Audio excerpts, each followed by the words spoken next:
Assalamualaikum warahmatullahi wabarakatuh. Salam sejahtera bagi kita semua. Shalom, Om Swastiastu, Namo Buddhaya, dan salam kebajikan.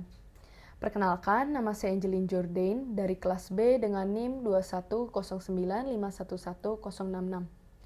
Pada kesempatan kali ini, saya akan mempresentasikan pertumbuhan sel bakteri dan pola pertumbuhan bakteri untuk mata kuliah bakteriologi dan mikologi.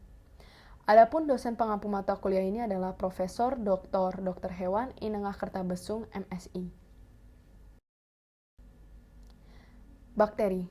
Bakteri merupakan organisme yang memiliki sel tunggal, tidak memiliki membran inti sel atau bersifat prokariotik, serta memiliki ukuran mikroskopik yang artinya diperlukan mikroskop untuk bisa melihatnya. Bakteri dapat hidup di lingkungan yang beragam, baik di dalam maupun di luar tubuh makhluk hidup. Dalam kehidupan sehari-hari, bakteri dapat menguntungkan dan juga dapat merugikan. Peranan menguntungkan bakteri di antara lain membantu dalam proses pembusukan, contohnya oleh bakteri Escherichia coli, sebagai pembantu pembuatan makanan, contohnya bakteri Acetobacter, membantu siklus nitrogen, contohnya bakteri Rhizobium leguminosarum, sebagai penyubur tanah, contohnya bakteri Nitrosococcus dan Nitrosomonas, sebagai penghasil antibiotik, contohnya bakteri Bacillus polymixa, sebagai pembuatan zat kimia, contohnya bakteri Clostridium acetobutylicum, dan penelitian rekayasa genetika. Sedangkan peranan bakteri yang merugikan antara lain menyebabkan pembusukan makanan, contohnya bakteri Clostridium botulinum, dan penyebab penyakit pada manusia, hewan, dan tanaman. Sebagai makhluk hidup, bakteri juga dapat tumbuh dan berkembang sebelum akhirnya mati. Pertumbuhan di sini merupakan peningkatan kuantitas massa sel lewat terbentuknya sel-sel baru. Proses pertumbuhan ini bergantung kepada kemampuan sel membentuk protoplasma baru dari nutrisi yang tersedia di lingkungan. Pertumbuhan bakteri secara aseksual disebut dengan pembelahan biner. Pembelahan ini berlangsung dalam jangka waktu yang teratur dengan kelipatan secara eksponensial. Fase pertumbuhan bakteri dibagi menjadi 4 fase, yaitu fase lag atau fase penyesuaian, fase logaritma atau fase eksponensial, fase stasioner, dan fase kematian.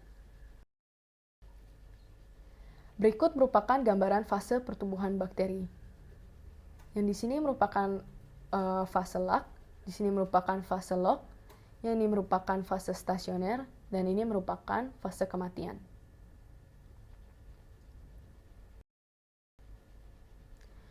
Fase lag atau fase adaptasi. Jika mikroba dipindahkan dalam suatu medium, mula-mula akan mengalami fase adaptasi untuk menyesuaikan dengan kondisi lingkungan di sekitarnya. Lamanya fase adaptasi ini dipengaruhi oleh beberapa faktor, diantaranya yang pertama, medium dan lingkungan pertumbuhan. Jika medium dan lingkungan pertumbuhan sama seperti medium dan lingkungan sebelumnya, mungkin tidak diperlukan waktu adaptasi. Tetapi, jika nutrien yang tersedia dan kondisi lingkungan yang baru berbeda dengan sebelumnya, maka diperlukan waktu penyesuaian untuk mensintesa enzim-enzim. Yang kedua, jumlah inokulum. Jumlah awal sel yang semakin tinggi akan mempercepat fase adaptasi. Fase adaptasi mungkin berjalan lambat karena beberapa sebab. Misalnya yang pertama, kultur dipindahkan dari medium yang kaya nutrien ke medium yang kandungan nutriennya terbatas. Dan yang kedua, mutan yang baru dipindahkan dari fase statis ke medium baru dengan komposisi sama seperti sebelumnya. Selanjutnya, fase logaritma. Fase logaritma atau fase eksponensial ditandai dengan periode pertumbuhan yang terbilang cepat. Setiap sel dalam populasi membelah menjadi 2, derajat pertumbuhan populasi bakteri pada fase ini sangat dipengaruhi oleh sifat genetik yang diturunkan. Selain itu, derajat pertumbuhan juga dipengaruhi oleh kadar nutrisi dalam media, suhu inkubasi, kondisi pH, dan aerasi. Pada fase ini, mikroba membutuhkan energi lebih banyak daripada fase lainnya, dan kultur paling sensitif terhadap keadaan lingkungan. Ketika populasi yang dihasilkan oleh derajat pertumbuhan sudah maksimum, kemudian akan terjadi keseimbangan antara jumlah sel mati dan jumlah sel hidup. Selanjutnya, fase stasioner. Terjadi pada saat laju pertumbuhan bakteri sama dengan laju kematiannya. Sehingga jumlah bakteri keseluruhan bakteri akan tetap. Hal ini disebabkan oleh kadar nutrisi yang berkurang dan terjadi akumulasi produk toksik sehingga mengganggu pembelahan sel. Pada fase ini, sel-sel lebih tahan terhadap keadaan ekstrim seperti panas, dingin, radiasi, dan bahan-bahan kimia. Fase stasioner kemudian dilanjutkan dengan fase kematian yang ditandai oleh peningkatan laju kematian yang melebihi laju pertumbuhan. Fase kematian. Seperti yang dijelaskan sebelumnya, fase kematian merupakan fase di mana laju kematian lebih besar daripada laju pertumbuhan, sehingga secara keseluruhan terjadi penurunan populasi bakteri. Pada fase ini, sebagian populasi mikroba mulai mengalami kematian karena beberapa sebab, yaitu nutrien dalam medium sudah habis, energi cadangan di dalam sel habis, atau kecepatan kematian sel bergantung pada kondisi nutrien, lingkungan, dan jenis mikroba. Selanjutnya, faktor yang mempengaruhi pertumbuhan bakteri. Secara garis besar, faktor yang mempengaruhi pertumbuhan bakteri dibagi menjadi dua, yaitu faktor internal atau nutrisi dan faktor eksternal. Faktor internal atau nutrisi meliputi air, garam-garam anorganik, mineral, sumber nitrogen, sumber karbon, dan faktor pertumbuhan. Sedangkan faktor eksternal meliputi oksigen, suhu, pH, dan tekanan osmotik. Yang pertama, air. Air merupakan penyusun sel dan bagian terbesar dalam protoplasma. Air dibutuhkan dalam pertumbuhan, perkembangan, dan transport nutrisi. Yang kedua, garam-garam anorganik.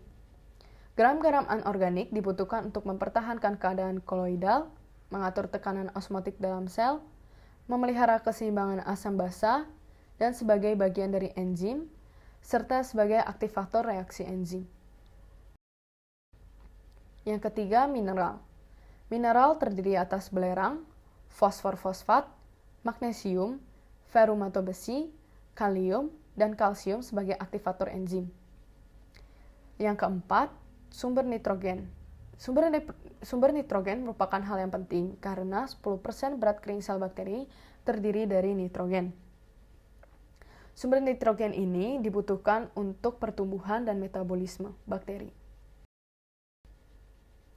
Selanjutnya, sumber karbon. Karbon dioksida diperlukan dalam proses sintesis, ditandai dengan timbulnya asimilasi karbon dioksida dari dalam sel. Berdasarkan jenis sumber karbon yang diperlukan, bakteri dibagi menjadi dua golongan, yaitu bakteri autotrof yang merupakan bakteri yang bisa membuat makanan sendiri dari senyawa anorganik. Bakteri autotrof terbagi lagi menjadi bakteri fotoautotrof yang merupakan bakteri yang dapat membuat makanannya sendiri dengan menggunakan energi dari cahaya matahari atau proses sintesis, fotosintesis. Dan bakteri kemoautotrof yang merupakan bakteri yang dapat membuat makanannya sendiri dengan menggunakan energi kimia dari reaksi oksidasi senyawa organik seperti amonia, FeCO3, nitrit, dan belerang. Golongan bakteri yang lainnya adalah bakteri heterotrof, yang merupakan bakteri yang tidak mampu membuat makanannya sendiri dan bergantung dengan zat organik yang ada di lingkungannya. Bakteri heterotrof dibagi lagi menjadi dua kelompok, yaitu kelompok parasit yang merupakan bakteri yang kebutuhan nutrisinya bergantung pada organisme lain, dan kelompok saprofit yang merupakan bakteri yang memenuhi kebutuhan nutrisinya dari sisa-sisa zat organik organisme lain. Dan yang terakhir, faktor pertumbuhan yang memicu pertumbuhan dan sebagai katalisator. Selanjutnya, faktor eksternal yang meliputi oksigen, suhu, pH, dan tekanan osmotik. Oksigen. Berdasarkan keperluan akan oksigen, bakteri dibagi menjadi 5 golongan, yaitu bakteri anaerob obligat, bakteri anaerob aerotoleran, bakteri anaerob fakultatif, bakteri aerob obligat, dan bakteri mikroaerofilik. Bakteri anaerob obligat merupakan bakteri yang memiliki efek letal terhadap keberadaan oksigen.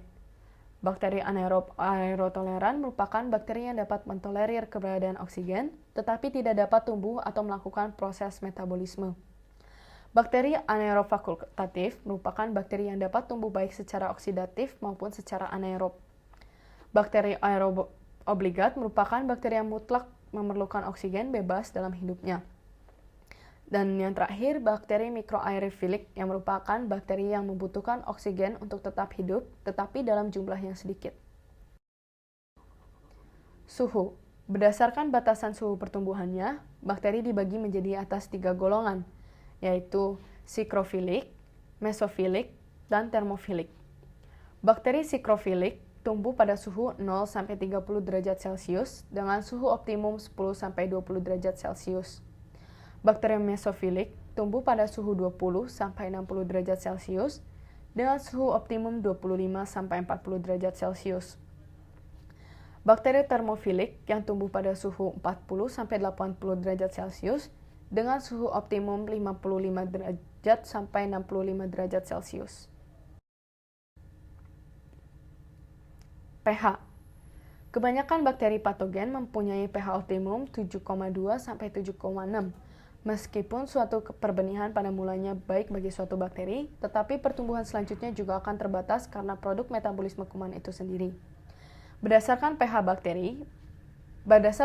bakteri digolongkan menjadi dua, yaitu acidofilik yang merupakan bakteri yang mampu berkembang dalam kondisi sangat asam, bakteri neutrofilik yang merupakan bakteri yang mampu berkembang dalam kondisi netral, dan basofilik yang merupakan bakteri yang mampu berkembang dalam kondisi basa. Tekanan osmotik. Tekanan osmotik menggolongkan bakteri menjadi dua, yaitu bakteri halofilik dan bakteri osmofilik. Bakteri halofilik merupakan bakteri yang memerlukan kadar garam yang tinggi, sedangkan bakteri osmofilik memerlukan tekanan osmotik yang tinggi. Berikut kepustakaan yang diambil untuk melengkapi materi-materi ini. Sekian dari saya, terima kasih dan saya memohon maaf jika ada perkataan yang tidak sesuai atau menyinggung para penonton. Sekian, terima kasih.